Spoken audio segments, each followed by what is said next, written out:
are training world-class biomedical engineers in this course, and so we want to make sure that first and foremost they are engineers, that they know how to look at a problem, assess the design constraints and the specifications that they need to meet to solve that problem, and then build a solution that will solve the problem that they've been given. Here's a bird's eye view of some of the types of senior design projects tackled in the fall of 2008 and the spring of 2009.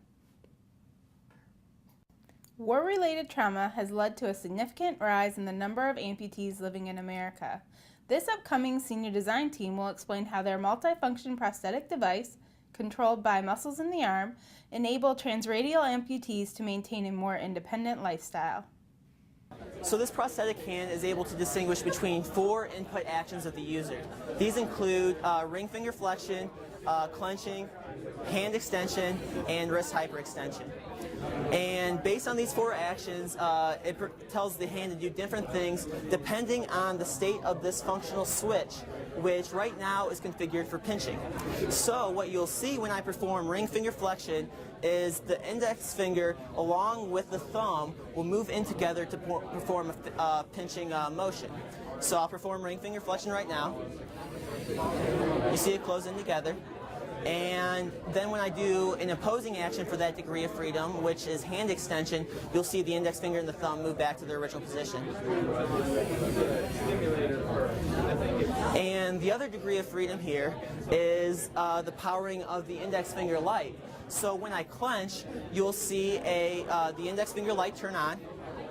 And when I perform wrist hyperextension, you'll see the index finger light turn back off.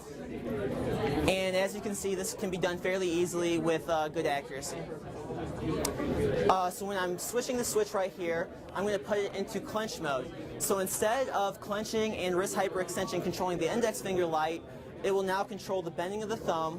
As well, ring finger flexion and hand extension will now control the movement of the index finger as well as the 3-finger group. However, due to a pulley snap here, the 3-fingers group will not be functioning for this trial. And as I switch the switch, you'll see the hand move into its next calibration position, ready to perform a clenching motion. So when I perform ring finger flexion, the index finger moves in. As well, when I perform hand extension, you see it move back out.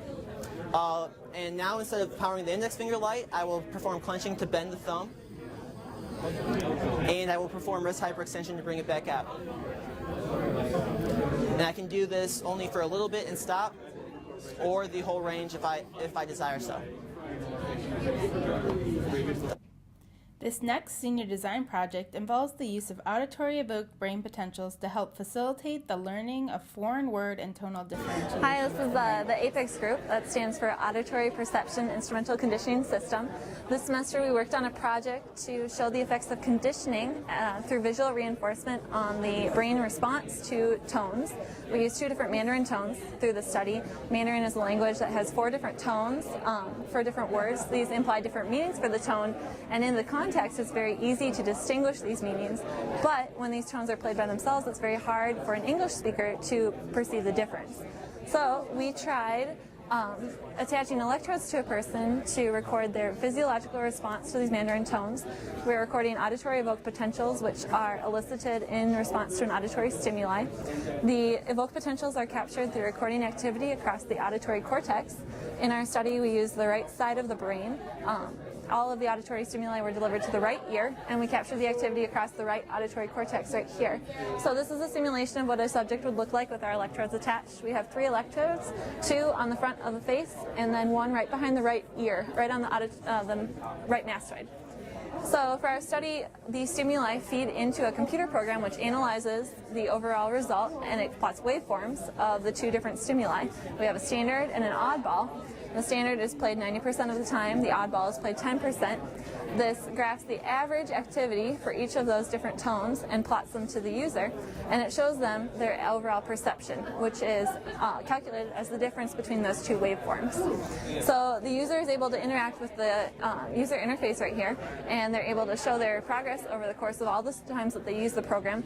And over the course of the program, we anticipate that these users will be able to perceive the differences between tones better than when they started. And we actually showed that through a human feasibility study, which took place over the course of 3.5 weeks with 20 volunteers. And we showed that those people who were conditioned users, they had the visual reinforcement of the oddball tones actually improve their tonal perception both physiologically and behaviorally over the course of 3.5 weeks. So this was an interesting outcome of our study, and there are many future implications with this device. This senior design team developed a sensing device to identify dangerous chemical areas that arise from emergency situations such as collapsed buildings.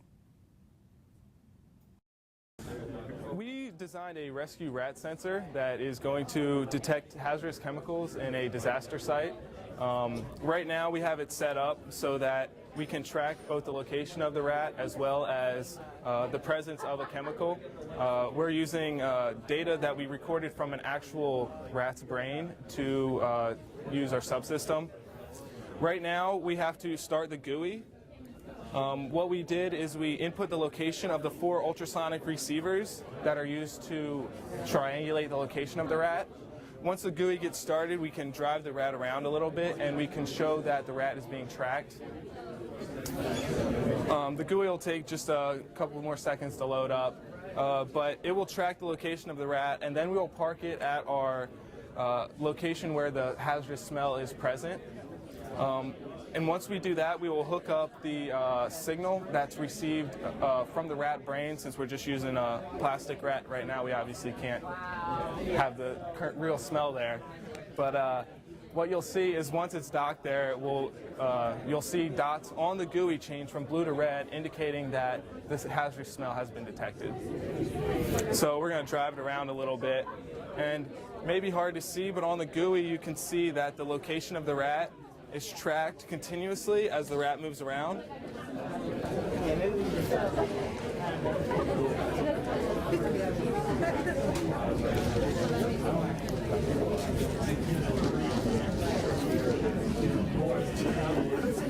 And then once we dock it at the docking location,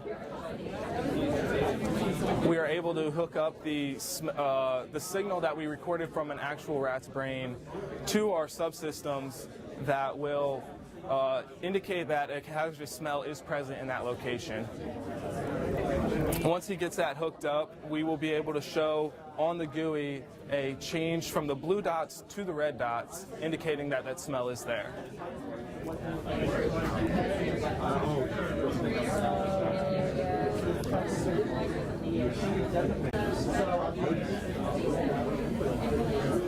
Okay, and now you can see the red dots indicating that the smell is present in that location. And then if he turns the signal off into the rat brain, the dots turn back to blue, showing that there is no smell. Right now we only have it working in one location, but as the rat would be moving around, which we can't do with all the wires, it would track red dots at various locations where the smell is present. This senior design team has developed a sterilization device that has the potential to work more effectively than flash sterilization, since it can sterilize materials in less than 5 minutes and requires no heat. So just to highlight a few of the most important features of our sterilization device. First, the automatic control of our system has a simple one-touch start button for a simple user interface. Second, we incorporated a safety feature where if the door to the sterilizer is open while it is on, there's an automatic shutoff so as not to expose the user to the UV as well as the ultrasound pressure.